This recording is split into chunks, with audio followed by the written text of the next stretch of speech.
Hello guys, Andrew here. Welcome back to Drew Tutorial. And in this video, I'm going to show you how to check your playlist analytics in your YouTube studio. So if you want to check the playlist analytics for a particular playlist on your YouTube channel, go ahead and log into your YouTube studio, click on content on the left hand side, then click on playlist at the top there from these options.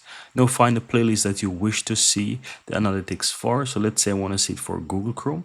I can go ahead and click the analytics option here that shows from these buttons right here below the playlist name. So here you have edit, you have videos, and you have analytics. Click on that and you should be taken over to the analytics. And as you can see, for example, this analytics shows the number of views from the playlist that is coming from a particular time. It shows total number of views, and it also shows watch hours, and you can see real-time analytics right here, videos and all those good stuff, right?